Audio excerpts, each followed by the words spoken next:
Olá, bem-vindos ao programa Saber Direito. Meu nome é Rafael Oliveira e nós vamos continuar tratando dos princípios do direito administrativo. Na aula passada, a gente acabou falando dos últimos princípios que estavam expressos no texto constitucional. Nós abordamos os princípios da impessoalidade, moralidade, publicidade e eficiência.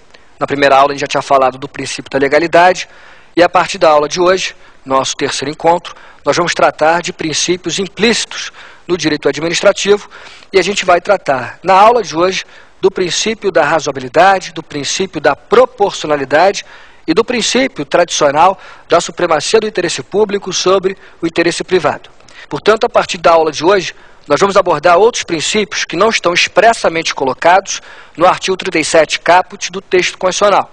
São princípios que têm a mesma força normativa, mas têm essa peculiaridade de não estarem consagrados literalmente na norma constitucional ou no texto constitucional. Hoje, nós vamos abordar o princípio da razoabilidade, da proporcionalidade, princípio que está em voga e princípio que gera algumas dificuldades importantes. E vamos tratar também de um princípio tradicional, o princípio da supremacia do interesse público. Um princípio muito tradicional e muito citado, que passa a ser criticado por alguns autores aí, entre aspas, modernos, que vêm escrevendo sobre a matéria. Tá? Então vamos começar a falar, na aula de hoje, do princípio da razoabilidade e do princípio da proporcionalidade. Eu vou tratar conjuntamente dos dois princípios, razoabilidade e proporcionalidade. Esses dois princípios não estão expressos no texto constitucional, como eu já disse, mas são dois princípios que a doutrina diz, dois princípios que estão, segundo a doutrina, consagrados implicitamente no ordenamento jurídico brasileiro. Para você trazer o fundamento constitucional desses princípios implícitos, você deve compreender, em primeiro lugar, a origem histórica desses dois princípios, da razoabilidade e da proporcionalidade. Dependendo da origem histórica e dependendo da sua posição pessoal, você pode trazer um ou outro fundamento para esses dois princípios. O princípio da razoabilidade, por exemplo, com esse nome, princípio da razoabilidade com esse nome, ele tem origem no direito norte-americano, nos Estados Unidos. Lá no direito norte-americano, esse princípio da razoabilidade, ele nasce a partir da ideia da cláusula do devido processo legal. O que aconteceu lá no direito norte-americano? O devido processo legal, no início, ele tinha um caráter procedimental. Era um devido processo legal com caráter processual, procedimental. Aquela ideia pioneira do devido processo legal nos Estados Unidos era uma ideia que dizia o seguinte: olha, um particular, uma pessoa qualquer, tem direito à ampla defesa, tem direito ao contraditório, tem direito a um procedimento legal previamente estabelecido. Então você tinha uma primeira ideia do devido processo legal que trazia garantias processuais para aquelas pessoas que procuravam o judiciário. Essa ideia de devido processo legal processual, ela evolui no direito norte-americano por uma outra ideia. A ideia do devido processo legal substantivo. Ou seja, a ideia agora é de que não basta você estipular garantias para aquelas pessoas que vão a juízo. Mais do que isso, o devido processo legal agora substantivo, ele vai exigir do Estado a adoção de medidas que não sejam excessivas, que não violem o que as pessoas esperam do Estado. Sejam, portanto, medidas razoáveis, medidas, portanto, tomadas com bom senso. A ideia do devido processo legal substantivo, portanto, dá um conteúdo material e substantivo, por isso o nome, ao princípio do devido processo legal. Mais do que meras garantias processuais, o poder público agora não pode atuar com excessos.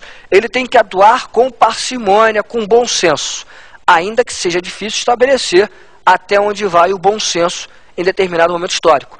Mas, naquela situação, quando se começou a falar daquele novo devido processo legal chamado de substantivo, a doutrina norte-americana e a jurisprudência da Suprema Corte americana começaram a atrelar o princípio do devido processo legal substantivo a essa ideia de vedação do excesso, e eles cunharam então a expressão princípio da razoabilidade.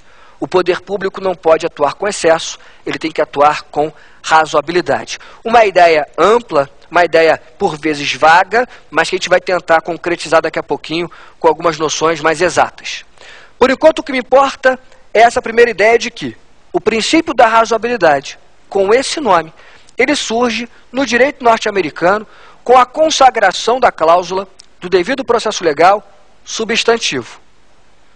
O outro princípio, da proporcionalidade, que se parece muito com o princípio da razoabilidade, a gente vai ver a discussão daqui a pouquinho, o princípio da proporcionalidade ele tem origem no direito alemão, nasce na Alemanha. Na Alemanha se cunhou a expressão princípio da proporcionalidade, e a ideia do princípio da proporcionalidade no direito alemão, ela foi decomposta em 3 subprincípios, ou 3 parâmetros, para você entender o que é essa proporcionalidade. Dizia-se no direito alemão, o Estado tem que atuar de maneira proporcional. O que é esse atuar de maneira proporcional? Para você verificar a proporcionalidade do ato estatal, você vai decompor essa proporcionalidade em 3 subprincípios, que a gente vai estudar daqui a pouquinho melhor. Princípios da adequação, princípios da necessidade e também da proporcionalidade em sentido estrito. Adequação, necessidade e proporcionalidade em sentido estrito. São 3 subprincípios que, somados, demonstram se um ato estatal foi proporcional. Quando você fala em proporcionalidade, nesse caso, você está fazendo uma relação necessária entre os meios que foram adotados pelo Estado e os fins que foram alcançados por essa atuação estatal. O Estado, a gente viu, tem diversos meios à sua disposição para atingir aquelas finalidades constitucionais. Quando ele adota um desses meios, você vai ter que verificar se esse meio adotado ele é adequado para atingir a finalidade perseguida, se ele é necessário realmente para atingir aquela finalidade ou se existir um outro meio menos gravoso. E se aquele meio adotado é proporcional no sentido estrito da palavra. Se aquele meio realmente, olhando para os outros meios possíveis e olhando para os outros princípios que se aplicam no ordenamento àquela atuação estatal, saber se aquele meio adotado realmente é o meio mais adequado à luz do ordenamento jurídico. Então você tinha ali, no princípio da proporcionalidade, que vem no direito alemão, 3 testes de proporcionalidade ou 3 subprincípios. Para saber se uma medida é proporcional, você tinha critérios um pouco mais objetivos. Você tinha que ver se a medida era adequada, a gente vai ver isso depois com casos concretos, se a medida era necessária e se a medida era proporcional no sentido estrito da palavra. Se passasse pelos 3 testes, o ato estatal seria proporcional. Então essa ideia de proporcionalidade no direito alemão, ela não nasce a partir do devido processo legal como aconteceu nos Estados Unidos. A ideia de proporcionalidade no direito alemão nasce, na verdade, da própria cláusula do Estado de Direito e da própria ideia de que existem direitos fundamentais que o Estado deve promover e proteger.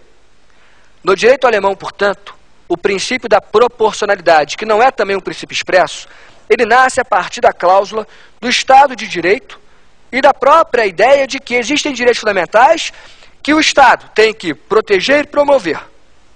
Nessa ideia, portanto, a proporcionalidade na Alemanha vai, obviamente, ser consagrada na jurisprudência lá do Tribunal Constitucional Alemão e vai atravessar, né, os oceanos.